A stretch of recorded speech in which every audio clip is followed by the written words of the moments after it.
Hello friends, welcome to AV classes. आज friends जो मैं टॉपिक लेकर आया हूँ, आज सब्जेक्ट है thermal engineering. Friends, thermal engineering को हम थर्मोडायनेमिक्स के नाम से भी जानते हैं। इस सब्जेक्ट का एक चैप्टर है फ्रेंड्स, टू फेज सिस्टम। उसका एक टॉपिक है स्टीम, जिसके ऊपर आज मैं एक न्यूमेरिकल बताने वाला हूँ फ्रेंड्स। क्योंकि एग्जाम में हमेशा स्टीम के ऊपर एक न्यूमेरिकल पूछा जाता है, जो कि स्टीम टेबल के ऊपर आधारित रहता है। फ्रेंड्स, अगर आप इस न्यूमेरिकल को समझना चाहते हैं, सीखना चाहते हैं, तो वीडियो पूरा देखें, जिससे आप इसको अच्छे से समझ सकें। इसके अलावा भी फ्रेंड्स, आप स्टीम की थ्योरी, इसके अलावा थर्मल इंजीनियरिंग की और भी वीडियो आप सीखना चाहते हैं, समझना चाहते हैं, तो हमारी डिस्क्रिप्शन बॉक्स है, उसमें डायरेक्ट लिंक दिए सभी वीडियो की, वहां से जाके आप देख सकते हैं। अब मैं स्टार्ट करता हूँ आज का वीडियो। तो फ्रेंड्स, जैसा कि एक न्यूमेरिकल लिखा हुआ है, उसको मैं पढ़ के सुनाऊंगा और समझाऊंगा भी। लेकिन इससे पहले हम स्टीम के सारे फॉर्मूले पर डिस्कशन करेंगे और समझेंगे। तो फ्रेंड्स, यहाँ पर तीन फॉर्मूले लिखे हुए दिख रहे होंगे आपके, जो कि स्टीम के ऊपर कोई भी न्यूमेरिकल आता है तो इन तीनों ही फॉर्मूले पर आधार रहता है। ठीक है फ्रेंड्स, या तो वो तीनों ही स्टीम पूछता है, wet steam, dry steam, super heated steam, या फिर कोई भी एक स्टीम के बारे में न्यूमेरिकल आ सकता है, या फिर कोई दो स्टीम के बारे में न्यूमेरिकल पूछ सकता है। ठीक है, यहाँ पर हीट के बारे में पूछा जाता है कि इसकी स्टीम के लिए कितनी हीट की रिक्वायरमेंट जरूरत पड़ेगी इस स्टीम में कन्वर्ट करने के लिए। जैसा कि फर्स्ट है वेट स्टीम।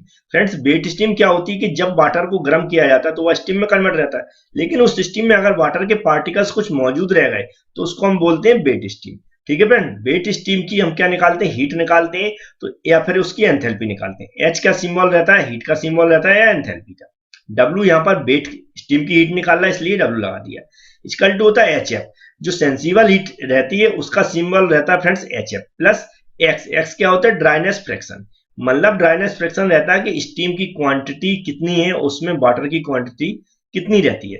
तो उसके लिए ड्राइनेस फ्रैक्शन की वैल्यू गिवन रहती है, परसेंटेज में भी रहती है और फ्रेंड्स कुछ पॉइंटों में भी रहती है। एच एफ जी क्या रहता है फ्रेंड्स, लेटेंट हीट का सिंबल रहता है। क्या होता है, लेटेंट हीट का सिंबल रहता है। अब इसके बाद होता है ड्राई सैचुरेटेड स्टीम। उस स्टीम को का टेम्परेचर और अधिक बढ़ाया जाता है तो उसका वाटर के पार्टिकल्स पूरी तरह खत्म हो जाता है, तो कन्वर्ट हो जाती है dry saturated steam. A H क्या है, उसकी हीट का सिंबल रहता है फ्रेंड। ड्राई क्या है, मतलब जो ड्राई सैचुरेटेड स्टीम की हीट है, equal to h f plus h f g. H f क्या सेंसिबल हीट का सिंबल है, एच एफ जी क्या लेटेंट हीट का सिंबल है। नेक्स्ट रहता है फ्रेंड्स, उसका और टेम्परेचर अधिक राइज किया जाता है तो सुपर हीटेड स्टीम में कन्वर्ट हो जाती है। एच क्या होती है, सुपर हीटेड स्टीम की हीट होती है। सुपर मीन्स होता है जो सुपर हीटेड स्टीम है उसकी हीट है। एच एफ जी plus h f plus h f जी। फ्रेंड्स, क्या है h f plus h f g, क्या होता है ड्राई सैचुरेटेड स्टीम को बोल सकते हैं, या फिर अलग अलग इसको डिफाइन कर सकते हैं। एच एफ क्या होती है, sensible heat. H f g क्या होती है, लेटेंट हीट। प्लस सीपी क्या होती है जो होती है specific heat at constant pressure. क्या रहती है, specific heat at constant pressure, जो कि न्यूमेरिकल वैल्यू गिवन रहती है जब सुपर हीटेड स्टीम की बात की जाती है। ब्रैकेट के अंदर होता है टी सुपर। सुपर हीटेड जो स्टीम रहती है उसका जो टेम्परेचर रहता है उसे बोलते हैं T super minus T saturation temperature. मतलब सुपर हीटेड से पहले जो टेम्परेचर रहता है वाटर के बाद जो किस में कन्वर्ट स्टीम में कन्वर्ट होता है, तब क्या कौन सा टेम्परेचर रहता है, टी सैचुरेटेड टेम्परेचर। इस टी सैचुरेटेड जो टेम्परेचर है वो है जो इसकी स्टीम टेबल रहती है, उससे हम इसकी वैल्यू फाइंड आउट करते हैं। ठीक है फ्रेंड, जबकि टी सुपर क्या होता है, न्यूमेरिकल में गिवन रहता है। अब इसके न्यूमेरिकल पर डिस्कशन कर लेते हैं। जैसा कि लिखा है फ्रेंड्स 2 kg ऑफ स्टीम। यहाँ पर क्या लिखा फ्रेंड्स, 2 kg। याद रखें इस टर्म को, क्योंकि ये जो न्यूमेरिकल है फ्रेंड्स, ये सारे न्यूमेरिकल किस पे बनते हैं, 1 kg ऑफ स्टीम के प्रैक्टिकल के आधार पर बनते हैं। किस पे, 1 kg ऑफ स्टीम के लिए। तो यहाँ पर लेकिन 2 kg की बात की गई, तो इस फॉर्मूले से जो भी वैल्यू निकलेगी हीट की फ्रेंड्स, उसमें हम लास्ट में 2 का मल्टीप्लाई करेंगे जब उसको फाइनल वैल्यू मानी आएगी। तो इतना याद रखें। Of steam at pressure of 5 बार, और प्रेशर कितना दिया, 5 बार दिया। Is produce from water at 25 degree Celsius. Water दिया, उसका ऑलरेडी पहले से टेम्परेचर कितना है, 25 degree Celsius. Determine the amount of heat. Amount of heat का अमाउंट निकालना कब, supplied if the steam is 90% dry. मतलब जो स्टीम कितनी है फ्रेंड्स, 90% ड्राई है, जबकि 10% क्या होगा, उसमें वाटर मौजूद होगा। तो मतलब जब स्टीम में वाटर मौजूद हो तो कौन सी स्टीम होती है फ्रेंड्स, ये होती है वेट स्टीम। क्या होती है, वेट स्टीम। क्यों, क्योंकि वह न्यूमेरिकल में बोल रहा है 90% ड्राई है, तो फिर 10% क्या होगा, वाटर होगा, तो मतलब वेट स्टीम हुई। तो वेट स्टीम ओनली निकालना है फ्रेंड्स हमें। ठीक है, इसके बाद कोई न्यूमेरिकल नहीं है। तो ये दोनों ड्राई सैचुरेटेड और सुपर हीटेड की कोई बात नहीं की गई। तो फ्रेंड्स यहाँ से इन फॉर्मूले को हटा देते हैं जिससे आप कंफ्यूज ना हो। तो हमें क्या निकालना, ओनली फ्रेंड्स वेट स्टीम निकालना है। तो हम सबसे पहले जो डाटा गिवन है उसको लिख लेते हैं। तो फ्रेंड्स सबसे पहले यहाँ जो डाटा गिवन है वो लिख लिया। देख लेंगे कि जो हमारे वेट दिया है, जो मास दिया 2 kg दिया फ्रेंड्स। P क्या प्रेशर दिया 5 बार दिया, और T क्या है जो हमारा वाटर उसका टेम्परेचर दिया 25 डिग्री सेल्सियस, और ड्राइनेस फ्रैक्शन कितनी दी, ड्राइनेस फ्रैक्शन दी फ्रेंड 90% दिए। परसेंटेज को हम पॉइंट में कन्वर्ट कर लेंगे, 100 का डिवाइड करके तो 0.9 हो जाए। ये ड्राइनेस फ्रैक्शन फ्रेंड्स ऐसी डायरेक्ट क्वांटम में भी गिवन रहती है, परसेंटेज में भी गिवन रहती है, उसमें कंफ्यूज ना हो ना। परसेंटेज में दिया तो 100 का डिवाइड कर लेंगे, और नॉर्मल पॉइंट में दिया तो जैसा का तैसा लिख लेंगे। अब फ्रेंड्स बात करते हैं हम कि ये जो HF और HFG की वैल्यू कहां से लाएंगे, क्योंकि x की वैल्यू तो यहाँ 0.9 गिवन है ऑलरेडी। तो HF और HFG की वैल्यू फ्रेंड्स स्टीम टेबल से लेते हैं। कहां से, स्टीम टेबल से। स्टीम टेबल की जो वैल्यू लेते हैं HF और HFG की, वह प्रेशर की वैल्यू के आधार पर लेते हैं। कौन सी, प्रेशर की वैल्यू। ये प्रेशर की वैल्यू फ्रेंड दो टाइप से रहती है, या तो kgf में रहेगी या फिर कौन सी बार में रहेगी। kgf में है तो फ्रेंड्स वह होती है MKS सिस्टम रहता है, उसकी यूनिट रहती है। कौन सी, MKS सिस्टम की। तो हम जब स्टीम टेबल में देखेंगे तो MKS सिस्टम की जो भी टेबल होगी उसमें देखेंगे HFG की जो भी प्रेशर की यूनिट वाली टेबल होगी उसमें से ले लेंगे। और दूसरी होती है SI यूनिट, जो कि होती है बार। ठीक है, तो हम देखेंगे SI यूनिट वाली जो भी टेबल होगी वहां पर देखेंगे प्रेशर वाइज जो भी टेबल होगी उसमें बार वाली यूनिट रहेगी प्रेशर की, उस टेबल से हम 5 बार के आधार पर हम HF की और HFG की वैल्यू निकालते हैं। सबसे पहले फ्रेंड्स हम HF की और HFG की वैल्यू कैसे निकालते हैं, स्टीम टेबल कैसे देखते हैं, उस पर डायरेक्ट चलते हैं।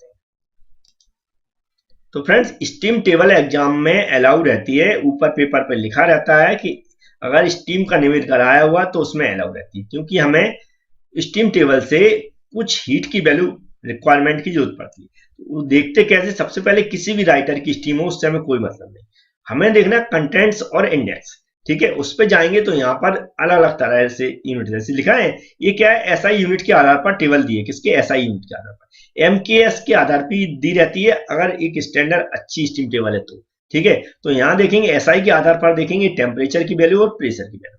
तो यहाँ सबसे पहले हमने क्या देखा, 5 बार प्रेशर था, 5 बार था। तो प्रेशर यहाँ जिस भी टेबल में यहाँ प्रेशर लिखा है, देखा प्रेशर यहाँ पर दिख रहा होगा, प्रेशर लिखा, उसके सामने वाले जो भी पेज नंबर होगा उस पर डायरेक्ट मूव करते हैं। तो यहाँ 7 से 14 लिखा हुआ है आपकी स्टीम टेबल में जो भी लिखा हो, तो डायरेक्ट हम इस पेज पे मूव करते हैं। तो फ्रेंड जैसे ही उस पेज पे पहुंचेंगे तो यहाँ ऊपर एक हेडिंग होगी, प्रॉपर्टीज ऑफ सैचुरेटेड स्टीम। यहाँ पर लिखा होगा, इस हेडिंग को समझे, प्रेशर बेस। क्या लिखा होगा, प्रेशर बेस।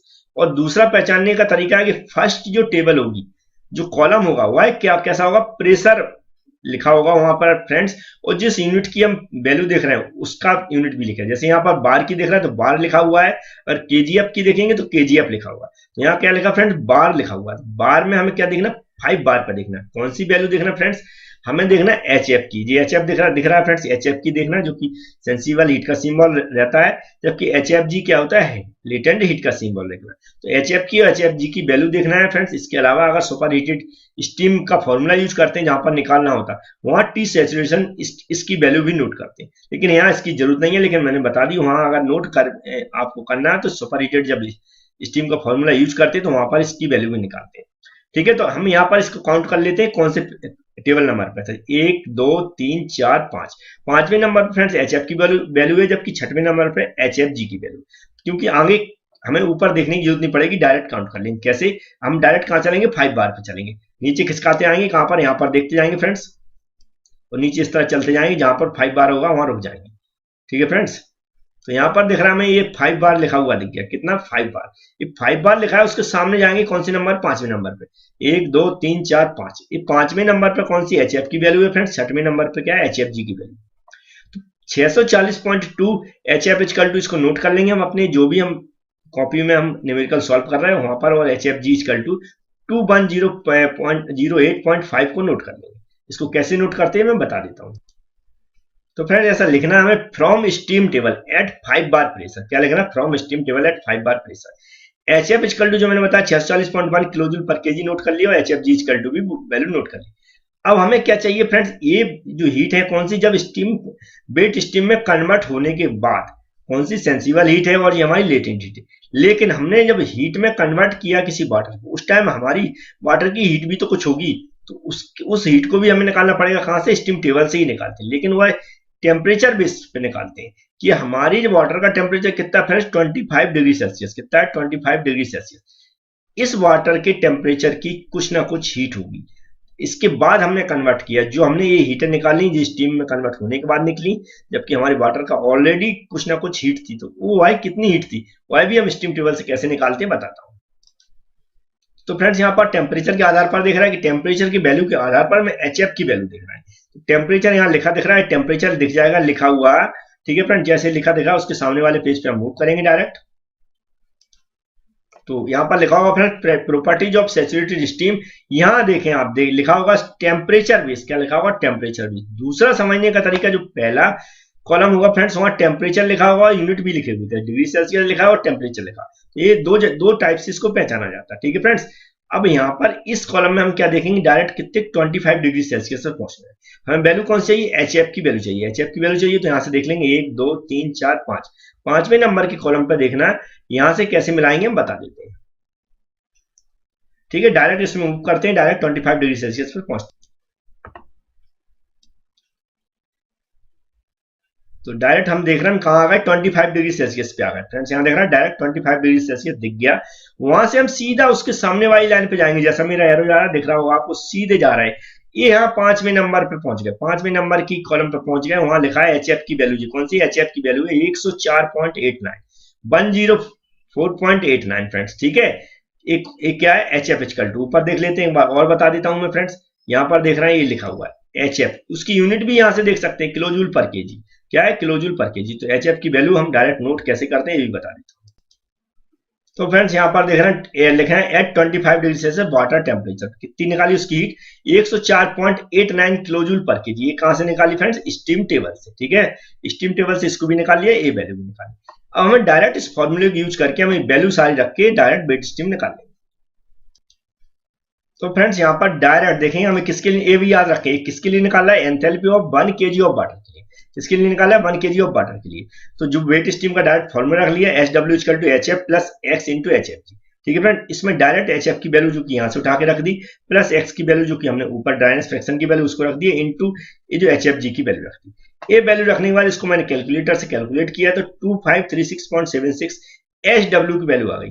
मतलब जो हमारी वेट स्टीम में कन्वर्ट होने के लिए कितनी हीट की रिक्वायरमेंट की जरूरत पड़ी, वाई फ्रेंड्स नहीं आई, ये टोटल हीट आई हुई है वेट स्टीम की। वेट स्टीम की टोटल हीट आई, जबकि ऑलरेडी वाटर का की जो हमारी हीट थी कुछ, वो भी ऑलरेडी थी, वो भी इसी में मिक्स है फ्रेंड्स। लेकिन हमें सेपरेट हीट निकालना, तो हमें क्या करना पड़ेगा फ्रेंड्स, इसकी जो टोटल हीट है फ्रेंड्स, इसमें से हम इसकी हीट को निकाल देंगे, मतलब माइनस कर देंगे, तो हमारे नेट हीट आ जाएगी कि वेट स्टीम को अगर सिर्फ ओनली वेट स्टीम को कन्वर्ट करने के लिए कितनी हीट की आवश्यकता पड़ी। तो हमें क्या करना पड़ेगा, डायरेक्ट इस वैल्यू में से हमें जो हमारी इस टेम्परेचर पर जो वाटर की हीट थी कितनी थी 104.89, इसको माइनस कर देंगे। तो फ्रेंड्स यहाँ पर डायरेक्ट मैंने लिख दिया हीट रिक्वायर्ड HW, मतलब जो हमारी टोटल हीट है, माइनस H जो हमारी वाटर की हीट है जो यहाँ पर रखी। इन दोनों की वैल्यू मैंने यहाँ से रख दी, इस वैल्यू को देखेंगे HW की जगह रख दी, H की जगह हमने इस वैल्यू को रख दिया और डायरेक्ट कैलकुलेटर से इसको माइनस कर दिया, तो 2431.87 kilo joule per KG I. लेकिन किसके लिए, 1 kg ऑफ वाटर के लिए, ठीक है फ्रेंड्स। हमें किसके लिए निकालना है, 2 kg ऑफ स्टीम के लिए। 2 kg के लिए निकालना, तो इस वैल्यू में डायरेक्ट 2 का मल्टीप्लाई क्या करेंगे, इस वैल्यू में डायरेक्ट 2 का मल्टीप्लाई करते हैं। तो फ्रेंड्स यहाँ डायरेक्ट हेडिंग डालना, total amount of heat to be supply. इस वैल्यू में क्या करना है, जो जैसे कि 2 kg के लिए निकालना, 2 का मल्टीप्लाई कर देंगे डायरेक्ट, जो आंसर आएगा 4863.74 किलो जूल पर केजी। तो फ्रेंड्स ये सिंपल से न्यूमेरिकल होते, कोई भी न्यूमेरिकल है जितने भी आपकी बुक में या जो भी आप यूज करते हैं पढ़ने का डाटा, उससे आप सॉल्व करें, सिर्फ स्टीम टेबल के आधार पर है फ्रेंड्स। उम्मीद है आपको समझ में आया होगा वीडियो को लाइक जरूर करें, कमेंट्स करें। Thank you friends.